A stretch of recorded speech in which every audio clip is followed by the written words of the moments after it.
या very good afternoon guys. मैं अपने एक स्टूडेंट से हूं जिनका कि नेटिव प्लेस राजस्थान में है, बट वो पिछले 6 सालों से हिमाचल प्रदेश ग्रामीण बैंक में पोस्टेड हैं। बताएंगे वो किस जगह पोस्टेड हैं। ये स्केल 2 में फिलहाल है और इनका स्केल 3 का इंटरव्यू है जो कि जोधपुर में इंटरव्यू होगा। तो स्केल 2 स्केल 3 और किसी भी प्रोफेशनल इंटरव्यू के लिए आप मुझसे ऑफ डेज पे आपके वर्किंग आवर के बाद लेट इवनिंग में या वीकेंड पे कांटेक्ट कर सकते हैं। कभी भी कंडक्ट हो जाएगा। मैसेज आप कभी भी कर सकते हैं मेरे नंबर पे 7503235558। इस वीडियो के प्लेलिस्ट में मेरे सेलेक्टेड स्केल 2 स्केल 3 बच्चों का आप प्लेलिस्ट देख सकते हैं। मैं कमिन सर से स्टार्ट करते हैं हम लोग। मैं come in sir. Yes please come. Good afternoon sir. Very good afternoon. कैसे हैं आप? अच्छा सर, थैंक यू। प्लीज बैठिए। Thank you sir. सबसे पहले आप मुझे अपना इंट्रोडक्शन दीजिए। सर मेरा नाम अनिल कुमार है। मैं बेसिकली राजस्थान, हनुमानगढ़ राजस्थान से बिलोंग करता हूं और मैंने अपनी ग्रेजुएशन बीटेक मैकेनिकल से Stani memorial college of engineering and technology Jaipur से की है। और अभी मैं पिछले 6 साल से 16 जुलाई 2018 से हिमाचल प्रदेश ग्रामीण बैंक में एज असिस्टेंट मैनेजर पोस्टेड हूँ। किस जगह पे हिमाचल में है? हिमाचल प्रदेश ग्रामीण bank Kangra sir, district Kangra में लंज ब्रांच है। राजस्थान से हैं आप हिमाचल प्रदेश में 6 साल से, कैसा लग रहा है रह करके? सर अच्छा लग रहा है सर, थोड़ा क्लाइमेट वहाँ पे ठीक है सर। आज आप जोधपुर आए हैं, मान लीजिए हम लोग फाइनल इंटरव्यू के दिन बैठे हैं, तो इस जॉब में आपकी पोस्टिंग हिमाचल से कहीं भी हो सकती है, तो उतना दिन वहाँ ठंडा रहने के बाद आपको बाद में कुछ मुश्किलें आने वाली हैं, तो क्या आप उसके लिए रेडी हैं? जरूर सर, क्योंकि मैं बेसिकली जब मेरी स्टडी हुई है तो मैं जयपुर ही रहा हूँ और यहाँ पे भी जैसे हनुमानगढ़ चूरू के पास भी गर्मी खूब ज़्यादा पड़ती है, तो वैसे गर्मी की कोई दिक्कत नहीं है सर। और जो मेरा एरिया है अभी, जो कांगड़ा का जो लंच ब्रांच है, वो पंजाब के बॉर्डर पे है सर। मेरे से पठानकोट सिर्फ 60 किलोमीटर दूर है, तो वहाँ पे भी नॉर्मल गर्मी पड़ती, गर्मी के दिन में अच्छी भली गर्मी पड़ती है सर, तो वो ऐसे कोई दिक्कत नहीं आएगी। थोड़ा सा स्लो बोलना है, रेट ऑफ स्पीच हल्का स्लो। ठीक है। अब तक 6 सालों में तो आपने जब ज्वाइन किया था तब आप स्केल 1 ज्वाइन किए होंगे। हाँ जी सर। प्रमोशन के बाद स्केल 2 में बने आप? नहीं सर, मैं भी स्केल 1 ही हूँ सर अभी। अच्छा, आप अभी स्केल 1 हैं। हाँ। आप एलिजिबल हैं, हो गए हैं स्केल 3 इसलिए दे रहे हैं? हाँ जी सर। अच्छा ठीक है। आप अपनी पढ़ाई कौन से सब्जेक्ट से करी है आपने? सर मैंने बीटेक मैकेनिकल से किया सर। अच्छा, अपने फील्ड में नहीं गए थे आप, सीधे बैंकिंग में चले आए थे? हाँ जी, पहले मैंने सर जॉब किया था। मैंने श्री राम जनरल इंश्योरेंस में जयपुर में ही जॉब की थी सर 1.5 साल तक ना। उसके बाद मैंने सोचा कि तैयारी करता हूँ मैं बैंकिंग की, तो मैंने बैंकिंग की तैयारी करी, तो फिर मेरा 2018 में सिलेक्शन हुआ। श्री राम जनरल इंश्योरेंस का एक्सपीरियंस कैसे काम आया 2018 से बैंकिंग सिस्टम में, क्योंकि कस्टमर डीलिंग तो वहाँ भी था, यहाँ भी है?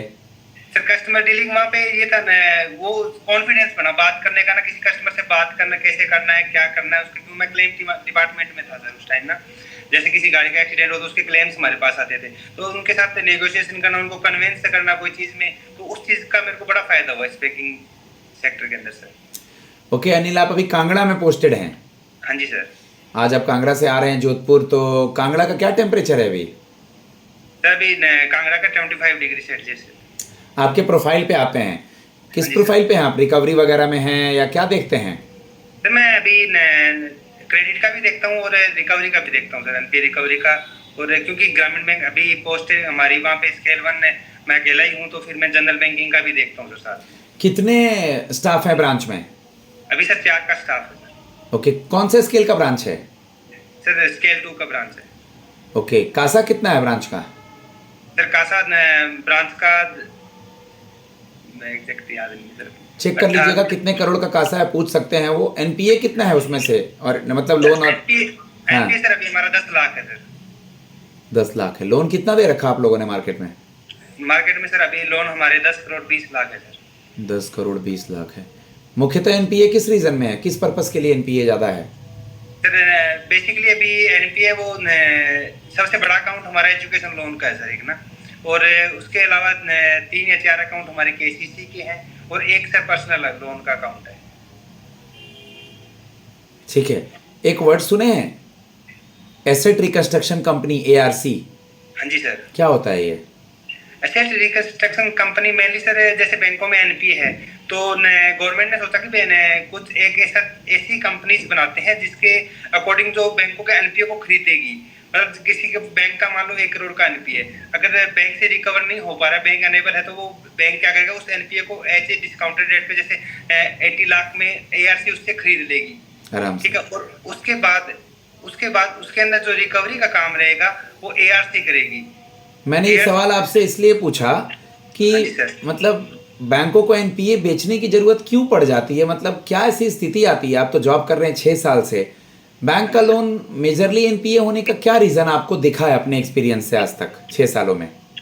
सर मेजरली अगर मैं देखूं एनपीए का, तो ज्यादातर अभी जो पीछे के टाइम में जो एनपीए गए वो गए हैं सर कोविड-19 के कारण। जैसे कोविड-19 के अंदर जो भी जिन्होंने भी लोन बनवाया था उनका बिजनेस भी ठप हुआ और उनकी नौकरियां भी गई, उसके कारण उनकी ईएमआई प्रभावित, जिसके कारण खाते एनपीए मार्क हो गए। और जब ये एकदम से एनपीए हो गए, उसके बाद ब्याज एकदम से लगा, तो अब दोबारा उनको इनकम का सोर्स नहीं मिला अभी तक। जैसे अभी थोड़ा थोड़ा जाके वापस से जो लोग हैं वो अपने रोजमर्रा की जिंदगी में सही हुए हैं, उनके बिजनेस सही चले हैं, थोड़ा दोबारा से जो भी सर्विस सेक्टर के अंदर जो नौकरियां हैं वो निकली है, उस वजह से थोड़ा भी सेटलमेंट आ रहा है सर थोड़ा ना। लेकिन उसकी वजह से ज्यादातर एनपीए भी गए थे, जो पीछे टाइम में गए वो कोरोना के कारण गए थे। ओके, मेजरली आपके बैंक का जो एनपीए है वो एग्रीकल्चर सेक्टर का ही है या कुछ और भी है? Home loan, auto loan, car loan, क्या है? होम लोन्स भी है सर, कार लोन्स नहीं होंगे इतने, होम लोन्स होंगे और ये सीसी भी होंगे और केसीसी का होगा। तो होम लोन तो आप लोग रिकवर कर लेते होंगे क्योंकि घर बनाने के लिए लोन लिया है, तो वो तो घर बना के वहाँ रह रहा होगा। हाँ जी सर। तो आप लोग होम लोन को क्यों नहीं रिकवर कर पा रहे हैं?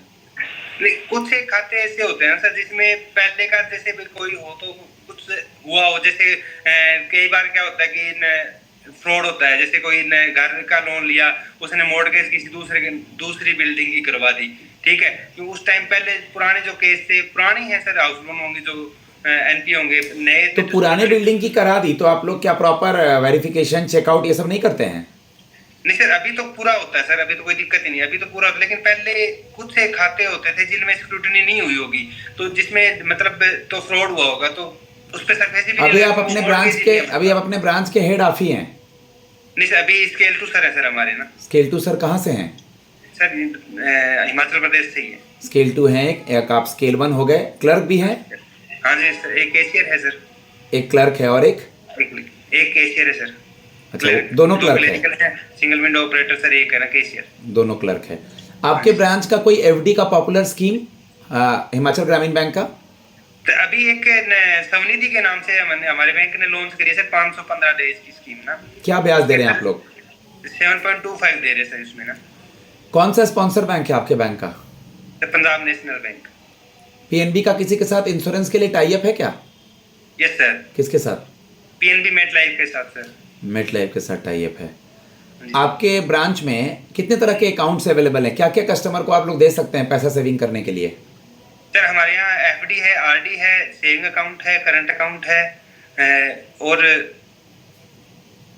सेविंग्स के लिए कोई ऐसा अकाउंट भी है क्या जैसे सेविंग कर रखे हैं उसमें से कुछ पैसा ब्लॉक हो जाए, मतलब block in the sense of उस पर ब्याज मिलता रहे, एफडी का वो ऑटोमेटिकली कट जाए, फ्लेक्सी अकाउंट? अभी ये नहीं है सर, अभी हमारे ग्रामीण बैंक में ये नहीं है कि जिससे मतलब एक फिक्स्ड अमाउंट के अंदर पैसा उतना सेविंग। मतलब आप लोग के यहाँ पर एफडी, आरडी और सेविंग और करंट यही है? हाँ जी सर। ठीक है। आपको आपके ब्रांच मैनेजर से क्या सीखने को मिला है? सर उनसे मेरे को बहुत कुछ सीखने को मिला है, जैसे वो कैसे कस्टमर डीलिंग करते हैं। उनका एक मोटो रहता है कि अगर कस्टमर सामने का सही है तो अपने उसकी हेल्प करनी है, विद इन अपने बाउंड लिमिट में रहेगी। जितने अपने को डॉक्यूमेंट्री चाहिए वो चाहिए, वो लेनी है, अपने को पूरी स्क्रूटनी करनी है, लेकिन हेल्प ज़्यादा से ज़्यादा करनी है। किसी को कन्वेंस करना है, किसी गवर्नमेंट डिपार्टमेंट के पास जाना है, उनसे बात करनी है, उनसे जो स्किल है सर वो उसका मेरे को बड़ा फायदा मिला है। सुकन्या समृद्धि स्कीम या प्रधानमंत्री जीवन ज्योति बीमा योजना ये सब करते हैं?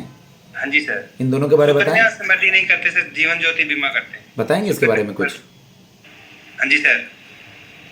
सर सुकन्या समृद्धि योजना के अंदर तो ये तो बेसिकली लड़कियों के लिए होती है, जिसमें 10 साल तक के उसमें रजिस्ट्रेशन करवा सकते हैं। 10 साल की लड़की होती है तब तक रजिस्ट्रेशन करवा सकते हैं।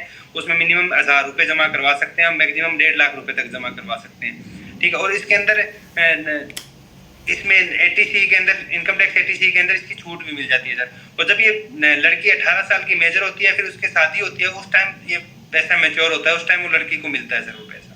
और ओके इसमें ब्याज रेट है वो आज के टाइम में ज्यादा है सर सेविंग। ओके अनिल, आपने सुना है SMA 0, SMA 1, SMA 2? हाँ जी सर। बताएं इसके बारे में।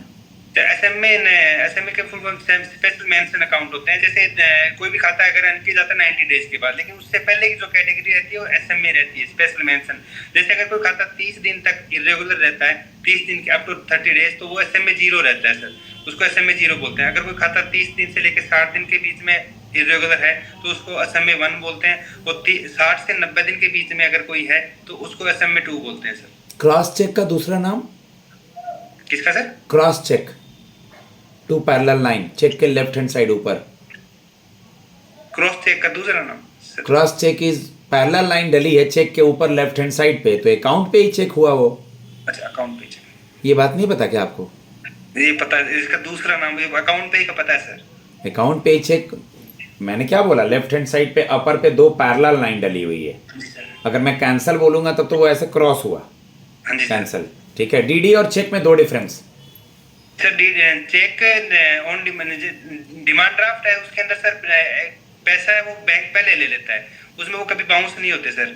बैंक पहले पैसा ले लेता है, कभी भी बाउंस नहीं होते वो। और चेक के अंदर सर अगर कोई डिमांड ड्राफ्ट हमेशा फाइनेंशियल इंस्टीट्यूशन से बैंक ही बना के देगा सर। और चेक बुक है जो कोई भी कस्टमर अपने अकाउंट, बैंक का आरबीआई के पास कोई अकाउंट होता है, हर बैंकों का आरबीआई के पास एक अकाउंट होता है, उसको कौन सा अकाउंट बोलते हैं? एक सर एसजीएल अकाउंट होता है, special general ledger, general ledger, special general ledger, SGL account. इसके बारे में कुछ पता है?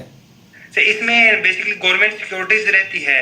अगर बैंक को आरबीआई से पैसा उधार चाहिए होगा तो वो गवर्नमेंट उसी में आएगा, उसी से गवर्नमेंट सिक्योरिटी के अगेंस्ट आरबीआई बैंक को पैसा उधार देता है। ठीक है अनिल, मुझे आप बता दीजिए कि अभी हमारे यहाँ पर फिनेंस मिनिस्टर कौन है इंडिया में? इंडिया में श्रीमती निर्मला सीतारमन सर। आपके राजस्थान और हिमाचल का दोनों जगह का सीएम गवर्नर कौन है? सर हिमाचल के जो सीएम है वो सुखविंदर सिंह सुक्खू है, और राजस्थान के भजन लाल जी शर्मा है, और डिप्टी गवर्नर मेरे को रिकॉल नहीं कर पा रहा। गवर्नर याद नहीं कर पा रहे हैं आप। लोक अदालत सुने हैं क्या? हाँ जी सर। चलिए, लोक अदालत से पहले आप मुझे बताइए, आप चलिए लोक अदालत बता दीजिए, कोई नहीं, बताइए। सर लोक अदालत एक जैसे पहले क्या होता था कि बैंक का अगर कोई खाता एनपीओ होता है, अकाउंट एनपीओ होता है, तो कि नॉर्मल कोर्ट में लगता था, लेकिन उसमें बड़ा टाइम लग जाता था। इसलिए एक अलग से चीज बनाई लोक अदालत, जो कि स्टेट लेवल पे, डिस्ट्रिक्ट लेवल पे कंडक्ट होती है। एक फिक्स टाइम उनका दिया जाता है बैंकों की इसमें है, और बैंकों को अपने अपने केस जो डाउटफुल 3 के अंदर है या फिर लॉस वाले हैं वो उसमें लगाने होते हैं। और इसके अंदर लोक अदालत कोई भी जजमेंट पास नहीं करती सर, इसमें मीडिएटरी का काम करती है। अगर कोई कस्टमर है और बैंक है, दोनों अगर म्यूचुअल अंडरस्टैंडिंग पे जाते हैं तो वो उनका मीडिएटरी का काम करती है, और उसके थ्रू लोक अदालत के थ्रू वो फैसला फाइनल करते हैं कि हाँ ठीक है, इतने पैसे में आपका ये लोन बंद होगा, आप इतने टाइम में ये लोन बंद करो। ठीक है, दफ्तरी वर्ड बोला जाता है, दफ्तरी वर्ड सुने हैं? हाँ जी सर। किसे बोलते हैं दफ्तरी? ऑफिस अटेंडेंट को बोलते हैं सर। जैसे पहले जो पीएन वगैरह थे उनकी ऑफिस अटेंडेंट की जो थी, जैसे कोई भी अंदर से रिकॉर्ड निकालना है उनके लिए जो वहाँ का लोकल होता है वो। हाँ जी सर। उस पर्टिकुलर जगह का वो लोकल होता है, एरिया के बारे में जानता है। हाँ जी सर। एग्रीकल्चरल लैंड पे सरफेसी क्यों नहीं लगता, आपको आइडिया है? हाँ जी सर। बताएं। एग्रीकल्चर लैंड के अंदर सर ये इसको एक मतलब फार्मर का स्पेशल एसेट्स के रूप में माना गया लॉ के अंदर ना, क्योंकि अगर इस पे अगर अपने इसकी सरफेसी लगा के इसकी नीलामी करें तो उसकी लाइवलीहुड पर फर्क पड़ता है सर किसान की, तो इसलिए इसको प्रोटेक्शन दी गई है इसमें इंडियन लॉ के अंदर कि इस पे अपने सरफेसी नहीं लगाएंगे। तो कैसे रिकवरी करेंगे लोन? अगर डूब गया, किसान नहीं चुका रहा है, तो उसका रिकवरी प्रोसेस क्या है?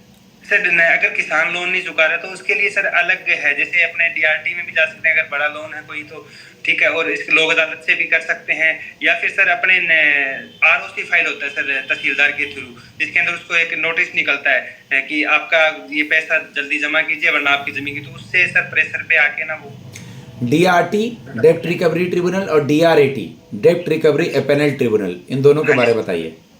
Sir DRT basically recovery of date due to bank and financial institution act 1992 1993 के अकॉर्डिंग बना था डीआरटी। सर एक स्पेशल टाइप की कोर्ट ट्रिब्यूनल होता है जिसके अंदर कि कोई भी एनपीए खाते हैं उनका बैंक के प्रति, मतलब बैंक में कोई एनपीए खाते हैं तो उसको वो डीआरटी में ले जा सकती है। इसके अंदर सर इसमें मिनिमम 20 लाख से ऊपर के खाते, ठीक है, 20 लाख से ऊपर के खाते इसमें सुनवाई होगी। और सर इसका जो मेन हेड होता है उसको वो प्रिजाइडिंग ऑफिसर होता है सर, वो गवर्नमेंट सेंट्रल गवर्नमेंट नियुक्त करती है और इसके 4 साल के नियुक्त होता है सर, वो 65 या फिर 65 ईयर एज तक जो भी मिनिमम होती है सर, कम होती है। और इसके अंदर 6 महीने के अंदर अपना जजमेंट पास करते हैं सर डीआरटी 6 महीने के अंदर अपना जजमेंट पास करते हैं। अगर कोई केस डीआरटी में फाइनलाइज हो गया है, अगर उस बोरोवर उस पर अपील करना चाहता है तो उसका सर अपीलेट अथॉरिटी होता है डीआरएटी, उसके अंदर वो 30 डेज के अंदर अपील कर सकता है। लेकिन अगर अपील करना चाहेगा तो उसके लिए सर उसको 50% जो उसका फैसला है, उसका जो आउटस्टैंडिंग उसका फैसला है, उसका 50% अमाउंट उसको डीआरएटी के पास जब डिपॉजिट करना पड़ेगा। और इसको अगर डीआरएटी चाहे तो इसको 25% तक कर सकती है सर। अच्छा अनिल, आपने अकाउंट सुना है इनएक्टिव अकाउंट और डोरमेंट अकाउंट? हाँ जी सर। क्या होता है ये? इनएक्टिव अकाउंट के अंदर बेसिकली क्या होता है कि अकाउंट फ्रीज हो जाता है, उसमें क्रेडिट और डेबिट जो होते हैं वो फ्रीज हो जाते हैं सर। अगर मतलब 6 महीने तक कोई अकाउंट रहता है तो उसके अंदर डेबिट फ्रीज हो जाता है सर, क्रेडिट चलता रहता है। अगर 1 साल अगर उसका अकाउंट में कोई ट्रांजेक्शन नहीं हुई तो उसमें डेबिट और क्रेडिट दोनों फ्रीज हो जाते हैं सर। अगर 2 साल हो जाते हैं उस खाते को तो इस तरह वो अकाउंट डोरमेंट हो जाता है। अच्छा, पहले 6 महीने में डेबिट निकाल नहीं रहा है तो? हाँ। अगर वो ऑनलाइन ट्रांजेक्शन कर रहा है तो? ऑनलाइन ट्रांजेक्शन नहीं सर, सेल्फ ट्रांजेक्शन होनी चाहिए उसमें। अभी उसने आरबीआई ने नए गाइडलाइन निकाले थे, जैसे कि अगर किसी ने कोई अब तो एटीएम में कैश नहीं रहता है, एटीएम भी धीरे धीरे बंद हो रहा है, हम लोग इलेक्ट्रॉनिक बैंकिंग की तरफ आ रहे हैं, तो आपको ऐसा नहीं लगता, मान लीजिए 6 महीना कोई पैसा निकालने नहीं गया, हाँ जी सर, उसी से कहीं से ट्रांसफर कर रहा है या शॉपिंग कर रहा है, लेन देन तो वो कर रहा है, तो एटीएम से निकालेगा नहीं निकालेगा तब, यानी वो 6 महीने दिक्कत, तो ये तो गलत रूल है सर। बेसिकली ये ना कि ऑनलाइन ट्रांजैक्शन का सर बैंक स्पेसिफाइड नहीं कर सकता कि खुद बंदे ने करी है किसी और ने करी है, क्योंकि अगर किसी का एटीएम किसी के दूसरे के पास है, कोई फैमिली वाला भी यूज कर रहा है, लेकिन सेविंग अकाउंट तो 6 महीने से पैसा नहीं निकालने पे रुकता नहीं है सर, इनएक्टिव होता है सर, बंद नहीं होता, इनएक्टिव हो जाता है सर। ठीक है। मैसेज आता है कस्टमर को, कैसे पता चलेगा इनएक्टिव हो गया? सर इनएक्टिव का मैसेज नहीं आता सर, डोरमेट से पहले मैसेज आता है कि आपके खाते में इतने टाइम तक कोई ट्रांजैक्शन नहीं है तो आपका खाता डोरमेट हो जाएगा। अगर उसमें क्रेडिट हो रहा है तो कोई दिक्कत नहीं है? हाँ सर, क्रेडिट हो रहा है तो कोई दिक्कत नहीं है सर। ठीक है। आपने सुना है IPO, initial public offer, IPO? हाँ जी सर। क्या होता है आईपीओ? इनिशियल पब्लिक ऑफर की कोई भी कंपनी अपने शेयर पहली बार मार्केट में ला रही है सर, अपने लोग पब्लिक के बीच में ला रही है थ्रू सेबी प्लेटफॉर्म की आईपीओ रिलीज करती है। वो अपने शेयर एक अमाउंट के साथ एक लोड साइज के साथ इशू करती है कि उसको सब्सक्राइब करें लोग। ठीक है। तो उसके लिए जो पोस्टिंग आपकी कहीं भी कर देंगे, मान लीजिए स्केल 3 में जॉब हो गया, आपकी पोस्टिंग साउथ वगैरह या कहीं और नई जगह पे कर देंगे, तो कैसे मैनेज करेंगे? सर मैं सर अभी भी 6 साल से हिमाचल में जॉब कर रहा हूँ, तो बात के लिए कोई दिक्कत नहीं है sir, I will adjust my self sir. Okay. अभी इरिगेशन के क्या मेन मेथड्स है वहाँ पे? सर यहाँ पे सर बेसिकली रेनफेड ही है sir, rainfed irrigation. Rainfed. ENAM क्या होता है? ENAM sir electronic national agriculture market होती है सर। इसके अंदर क्या कि किसानों के लिए मतलब ऑनलाइन अपना सामान बेचने के लिए गवर्नमेंट ने 2016 में बनाई थी, हमारे पीएम नरेंद्र जी मोदी ने बनाई थी, ये 2016 में लॉन्च करी थी। इसके अकॉर्डिंग मतलब जो भी मोल भाव होता है वो ऑनलाइन करवा सकता है किसान ना, उसके अकॉर्डिंग उसको ज्यादा पैसा ज्यादा लाभ मिल सकता है, क्योंकि वहाँ पे जो भी खरीदार होंगे वो वहीं से अपनी क्वालिटी चेक वगैरह भी होता है वहाँ पे ना। APMC, agriculture produce market committee? Sir APMC basically किसानों के हित के लिए काम करती है सर, कि कल को किसान के साथ कोई धोखाधड़ी ना हो रही हो, मतलब उसका बचाव करती है सर। ओके। क्या फसलें हैं मुख्यतः हिमाचल की? सर यहाँ सर गेहूं है और मक्का है सर, राइस भी है सर कुछ एक एरिया के अंदर। एग्रीकल्चरल एक्टिविटी और एग्रीकल्चरल एलाइड एक्टिविटीज में क्या डिफरेंस है? सर एग्रीकल्चर एक्टिविटी तो अपने जैसे कोई भी चीज जैसे फसल उगाने के लिए दिया, या फिर लैंड लेवलिंग के लिए दिया, या फिर फिशरीज के लिए दिया, पोल्ट्री फार्म की, ये एग्रीकल्चर एक्टिविटी जो जिससे मतलब उसका निर्वाह हो रहा है, या फिर अलाइड एक्टिविटीज जो अपने अलग से, जैसे कोई शेड बनाने के लिए किसी को चाहिए, या फिर खेती में जो करने के लिए ट्रैक्टर लाने के लिए जो किसी को चाहिए, या फिर कोई उपकरण खरीदने के लिए कृषि का, उसको स्केल 1 में आपने जो भी सीखा है, स्केल 3 में अगर जॉब लग जाता है तो उसको कैसे यूटिलाइज करेंगे? सर मैंने अभी सीखा, जैसे मैंने बैंकिंग से सीखा कि कैसे कस्टमर को कन्विंस करते हैं, कैसे अपने बातचीत कर सकते हैं, कैसे गवर्नमेंट डिपार्टमेंट से बात करके अपने मतलब अपने पास डिपॉजिट ला सकते हैं, या फिर कैसे अपने किसी की जरूरतमंद को फायदा उठा सकते, मतलब दे सकते हैं स्कीम्स का। तो उसके अकॉर्डिंग सर मैं फील्ड में जो भी मेरा एक्सपीरियंस है उसके फील्ड में जाके और कस्टमर से मिलके, और सर एक मेनली पर्पज, जैसे बैंक के ब्रांच का हर 20 कस्टमर ऐसे होते हैं, मतलब लिस्ट होती है उनकी, 20 डिपॉजिटर आपके सबसे बड़े डिपॉजिटर कौन है ब्रांच के, और 20 आपके सबसे बड़े क्रेडिटर कौन है जिसने आपसे लोन लिया है। अगर अपने सर उनसे अपने बेस्ट होंगे, वो अपने उनसे मिलेंगे तो अपने को लीड जनरेट करके देंगे सर। तो वो मेन फोकस रहेगा सर, जैसे कि अपने टॉप पे मतलब किसी का अपना बेस्ट कस्टमर है, उससे जाके मिले, उनसे बातचीत की, उनसे किसी फेस्टिवल वगैरह भी लगातार CGTMSC सुना है? CGTMSC? हाँ जी सर। मैंने ये क्वेश्चन पूछा क्या MSc के बाद? नहीं पूछा अभी, बताइए। CGTMSC सर बेसिकली एक कोलेटरल फ्री लोन देने के लिए सेंट्रल गवर्नमेंट ने सिडबी के साथ मिलकर एक स्कीम शुरू की, credit guarantee fund trust for micro and small enterprises. इसके अकॉर्डिंग ये होता है कि इसमें अपने 5 करोड़ तक कवर रहता है सर। पहले 2 करोड़ था, अभी 5 करोड़ कर दिया, 5 करोड़ तक कवर रहता है। मुद्रा में कुछ चेंजेस आया है पता है? मुद्रा स्कीम में? हाँ जी सर। क्या? मुद्रा स्कीम में सर तरुण प्लस करके एक नया ऐड किया, जिसमें अगर किसी ने तरुण स्कीम के अंदर अपना लोन लिया, वो सही तरह से रिपेड कर दिया बिना इरेगुलर हुए, तो उसको सर 20 लाख तक लोन दे सकते हैं अपने मुद्रा में। मैं अपने स्टूडेंट को फीडबैक देता हूँ, ओके, जो कि आप लोगों ने इंटरव्यू सुना, इससे फीडबैक लें, और आपका जो इंटरव्यू है स्केल 3, स्केल 2, इससे इंटरनल प्रमोशन, इन सब के लिए मुझसे कांटेक्ट कर सकते हैं। I was earlier in bank of Baroda, Connaught place zonal office. आप मुझसे मिल सकते हैं, और मेरे ऑल ओवर इंडिया में स्टूडेंट हैं। आप किसी भी स्टेट के लिए कोई भी जानकारी ले सकते हैं, इन इंग्लिश और हिंदी में। मेरा नंबर है 7503235358। धन्यवाद।